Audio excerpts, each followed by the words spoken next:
नमस्कार दोस्तों, स्वागत है आपका इस नए वीडियो में। और इस वीडियो में हम डिस्कस करेंगे मैजेस्को का जो डिविडेंड डिक्लेयर किया है इन लोगों ने उसके बारे में। तो 20,000% का डिविडेंड है, उसकी फेस वैल्यू पे यानी कि 974 रुपीज़ का इन्होंने पर शेयर डिविडेंड डिक्लेयर किया है। तो ये क्या अच्छी खबर है, बुरी खबर है, उसके ऊपर हम डिस्कस करने वाले हैं। तो अगर आप इस चैनल पर नए हैं, सब्सक्राइब जरूर से कर दीजिए, क्योंकि ऐसे वीडियो मैं लाते रहता हूँ, तो ज़रूर से सब्सक्राइब करिए। तो मैजेस्को ने अनाउंस किया है 974 रुपीज़ का डिविडेंड। तो इसका मतलब ये है कि अभी इस कंपनी का प्राइस जो चल रहा है 982 रुपीज़ चल रहा है, यानी कि मार्केट में जो प्राइस चल रहा है इस कंपनी का, उस प्राइस के कंपैरिजन में उतना ही डिविडेंड जो है ये कंपनी दे रही है। तो कंपनी बेवकूफ़ तो नहीं है कि इतना सारा डिविडेंड दे रही है, और आपको समझदार थोड़ा होना पड़ेगा। तो 974 रुपीज़ का जो डिविडेंड दे रही है, कंपनी का यूएस सब्सिडरी था जो एक दूसरी कंपनी को बेचा था जुलाई में, जिससे कंपनी को 3,000 करोड़ रुपीज़ मिले थे। तो कंपनी के टोटल शेयर्स जो है around 3 point something crore shares है। तो कंपनी चाहती है कि ये जो 3,000 करोड़ रुपीज़ आए हैं वो पूरे के पूरे अपने शेयर होल्डर्स को दे दे। तो 2800 करोड़ जितनी अमाउंट जो है वो कंपनी ने डिविडेंड के तौर पे देने का फैसला किया है। तो पर शेयर 974 रुपीज़ आ रहा है। तो अभी इसमें फ़ायदा किसको है, किसको नुकसान है?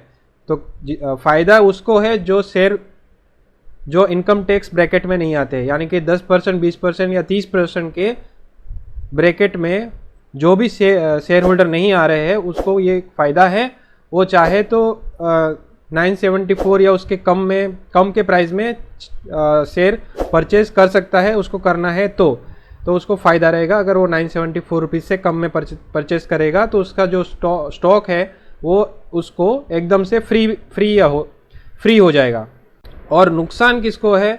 जो शेयर अभी बाई कर रहा है 982 या 974 से ज़्यादा के प्राइस में, और वो शेयर इनकम टैक्स ब्रैकेट में आ रहा है, उसको एक नुकसान है। उसको नुकसान क्या है कि जो डिविडेंड है इस फाइनेंशियल ईयर से टैक्सेबल हो चुका है, यानी कि जिसका इनकम टैक्स का स्लैब जो रहेगा उसको वो पे करना पड़ेगा। सपोज़ किसी को 1 लाख रुपए का डिविडेंड मिला है, तो उसको अपने इनकम में उसको जोड़ के अगर उसका 10% का स्लैब में आता है तो 10,000 रुपये इनकम टैक्स वाले को देना पड़ेगा। 20% में आता है तो 20,000 देना पड़ेगा। 30% आ रहा है तो 30,000 रुपीज़ देना पड़ेगा इनकम टैक्स वाले को। तो यानी कि आपको सीधा का सीधा अगर 974 रुपीज़ में भी परचेस कर रहे हैं और वो इनकम टैक्स स्लैब में आ रहा है, तो उसको 10, 20 या 30% का एट द मोमेंट उसको नुकसान हो रहा है। हालांकि शेयर में और भी वैल्यू बची हुई है, 20 रुपये के आजू बाजू शायद वैल्यू हो सकती है, पर वो अमाउंट 20 रुपये जो बचे हैं वो कब मिलेंगे ये कंपनी ने क्लियर नहीं किया है। अभी 974 रुपीज़ जो दे रही है उससे उन लोगों को फ़ायदा है जो इनकम टैक्स स्लैब में नहीं आ रहे हैं।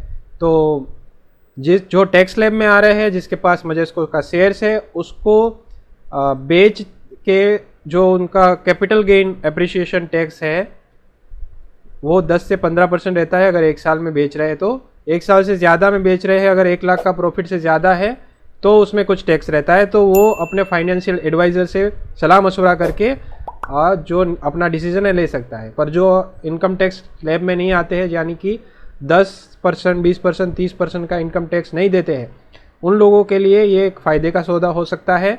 क्योंकि 974 रुपीज़ में अगर कोई बाई करता है तो उसको 974 रुपीज़ तो तुरंत ही 15 दिन में मिल जाएगा। 30 दिसंबर से पहले कंपनी ने देने का नोटिस में लिखा है। तो अगर 31 ऑफ दिसंबर से पहले कंपनी 974 लौटा देती है, यानी 15 दिन में उसको पैसे तो मिल गए, पर शेयर्स जो है उसके फ्री हो गए हैं, और उसमें भी कुछ ना कुछ वैल्यू बची है, यानी कि 20 रुपये के आजू बाजू उसमें फिर भी वैल्यू बची हुई है, जो आने वाले 1 साल में या कुछ टाइम में जो कंपनी के प्रमोटर्स हैं वो दे सकते हैं। तो इसमें मैं क्या सोच रहा हूँ वो आपको मैं बताता हूँ कि अभी ये शेयर्स की प्राइस जो चल रही है 982 रुपीज़ चल रही है। बड़े बड़े प्रमोटर्स रहते हैं जिसको डिविडेंड मिलता है तो उनको 40% तक का टैक्स लगता है।